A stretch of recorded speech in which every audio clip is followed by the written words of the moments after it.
Okay, I'm going to be talking about Chartism, which was the first mass political reform movement.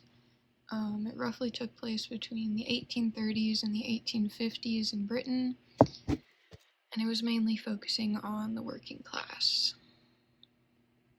Okay, so to start out, Chartism is a working class movement, and the aim of the Chartists was to gain political rights for the working class. So, in 1832, voting rights were given to property-owning middle-class citizens, and the Chartists wanted voting rights for all citizens, whether they owned property or not. And in 1834, the Poor Law Amendment Act contributed to the rising tension because it took away social welfare, also known as outdoor relief, which provided the working class and poor families with things like food and clothing and other goods that they had trouble acquiring. This act also separated families by putting them in workhouses. And in 1837 and 38, an economic depression also contributed to the rising tension. And in 1838, William Lovett's People's Charter laid out all of the goals of Chartists and began to gain popularity for the movement. So William Lovett is one of the key figures of the movement. He was a carpenter, and he moved to London at the age of 21 to study at the Mechanics Institute. There he started to meet people, and he was introduced to the socialist ideas of Robert Owen. And Owen is a founder of utopian socialism, and he emphasized happiness of employees and managing but not controlling employees. And Lovett joined Owen's Grand National Consolidated Trades Union. And in 1836, Lovett formed the London Working Men's Association with Henry Heatherton, and they advocated for universal male suffrage, equally populated electoral districts, annual parliaments, and no property qualifications to be a member of parliament. And all of those ideas come again in Lovett's People's Charter. In 1837, he was chosen as one of the leaders of the Chartists, and then in 1838, he helped to write the People's Charter. And after he retired, he focused on educating the working class, and he formed the National Association for Promoting the Political and Social Improvement of the People. John Frost is another key figure. He was Welsh, and he had a lot of experience in politics. He served as a member of Newport, Wales' first elected town council, which is his hometown, and he later served as their mayor in 1836 and 37. He was also a delegate to the Chartist Convention in London in 1839, but he was involved in more militant activities, whereas a lot of the other figures were more peaceful.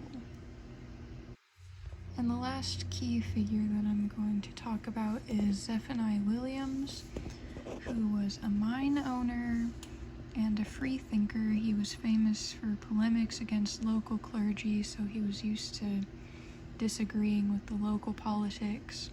He owned the Royal Oak Inn, which is where a lot of the Chartist meetings were held, and he was an advocate for peaceful demonstrations as opposed to John Frost.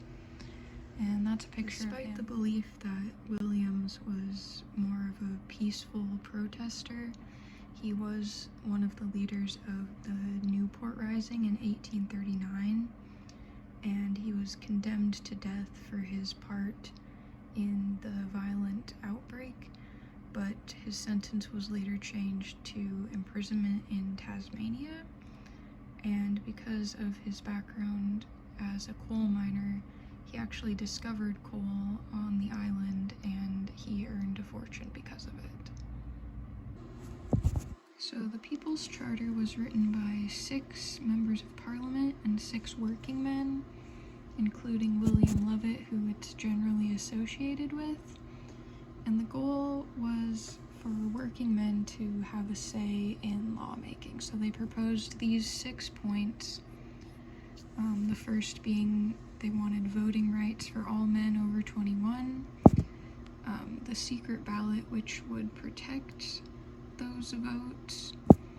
Number 3 is no property qualification to become a member of parliament, which would allow working men to be able to stand for election to the House of Commons. They wanted payment for members of parliament, electoral districts of equal size, and annual elections for parliament.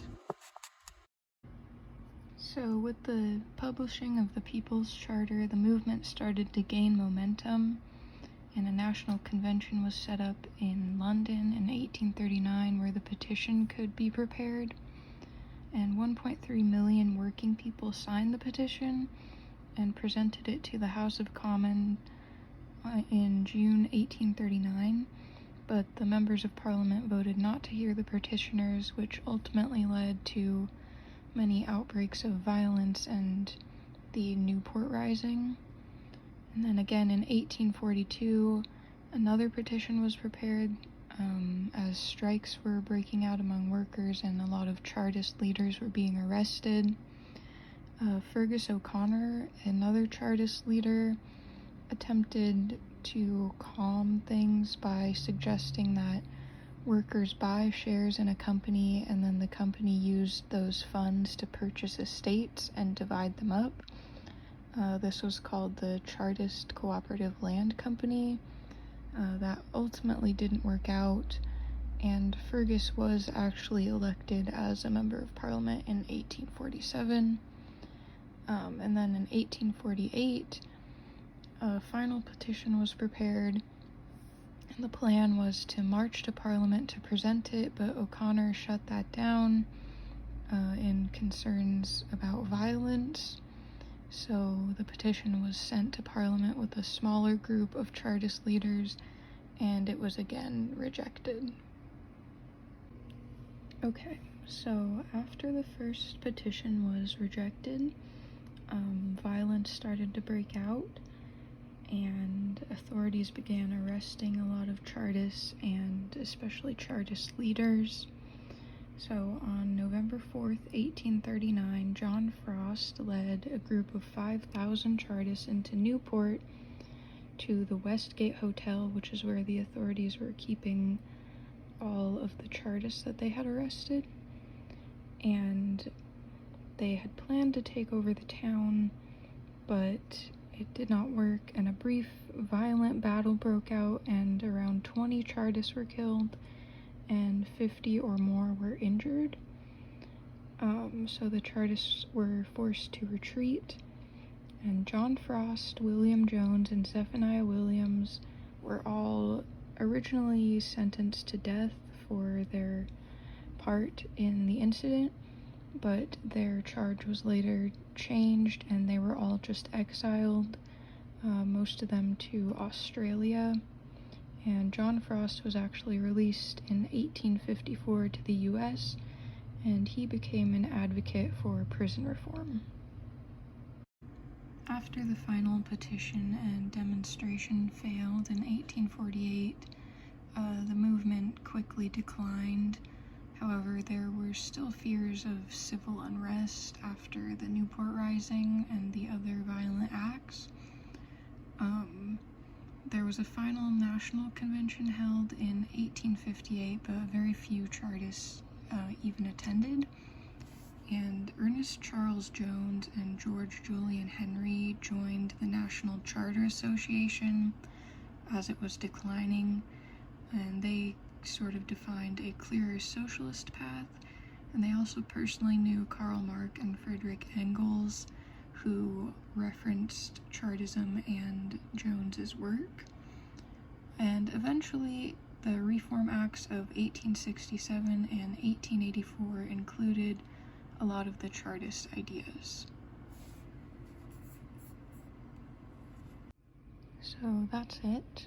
There are all of my sources. Thank you.